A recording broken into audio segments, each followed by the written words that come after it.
هست در دیوان سعدی این مثل، هر کسی را هست پاداشی عمل. بر سری جلادی بد اندیش هم، میرسد شمشیر چون آید اجل. می شود عمر گرفتاری عذاب، می رساند هر کسی بر ما خلل.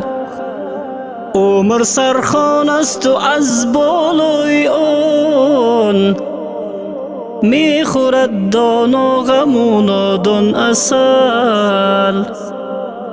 با محبت دهر را باید گرفت، نیست در بنیاد ما مکر و حیل. غصب عالم نیست مشکل بر کسی، کرد تصویرش اگر روباهی شل. کرد تصویرش اگر روباهی شل.